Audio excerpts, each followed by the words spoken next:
Bom dia! Hoje a gente vai falar um pouquinho sobre a cultura da pitaia. A pitaia o pessoal está acostumado a ver no mercado, hoje chama atenção pela quantidade que a gente já tem disponível na região e é uma fruta que a apresentação dela é uma planta em si, toda ela uma planta bonita, né?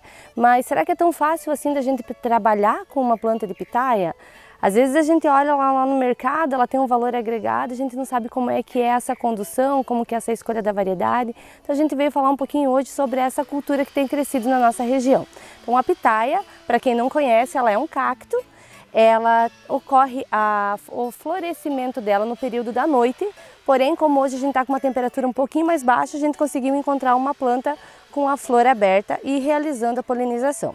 Então, para quem não conhece essa cultura, ela é uma cultura que algumas variedades que a gente trabalha necessita que seja feito a polinização, seja ajudado a fazer a polinização.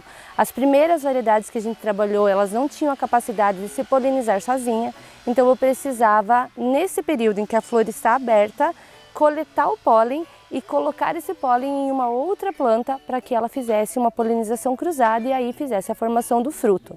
Para quem trabalha com variedades hoje é assim ainda, que necessitam essa polinização, se não fizerem a polinização, provavelmente o fruto vai ser um fruto pequeno, às vezes ele não apresenta um gosto muito acentuado, o sabor dele é um sabor mais fraco, mais suave e também a gente tem o abortamento da planta. Hoje a gente trabalha com variedades da Embrapa, que chegam a aproximadamente 20 centímetros e que elas produzem plantas com sabores mais acentuados e também frutos com sabores mais suaves. Então a gente tem hoje plantas com um sabor suave, refrescante e plantas que apresentam um teor de açúcar maior, então são plantas mais doces dependendo da variedade que você vai trabalhar.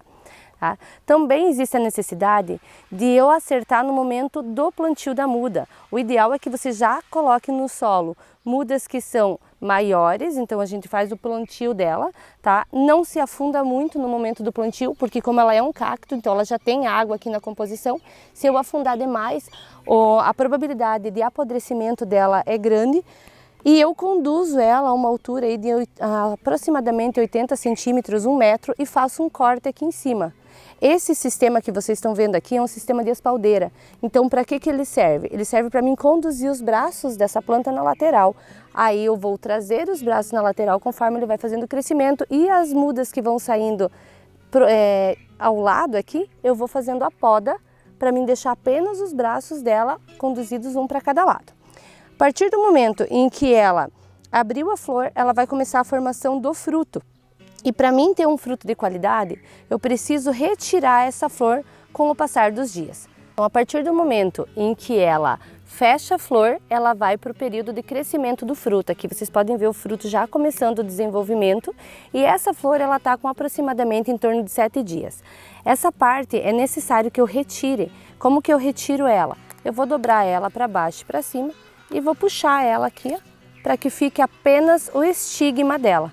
Tá? Isso vai fazer com que a minha planta diminua a entrada de doença e aumente também o tamanho de fruto. E ela facilita para mim uma qualidade maior do fruto porque toda essa parte dela aqui teria água na composição, o que poderia ocasionar um apodrecimento do meu fruto também ou então algumas doenças características dessa cultura. Por isso a gente faz essa retirada apenas para o crescimento do meu fruto.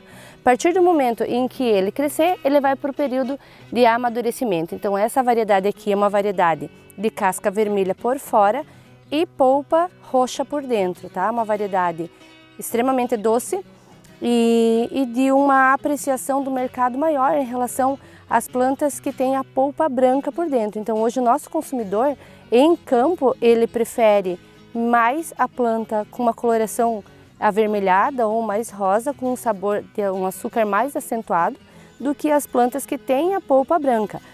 Embora o ideal é que você escolha a variedade que você vai trabalhar de acordo com a finalidade que você vai dar para ela.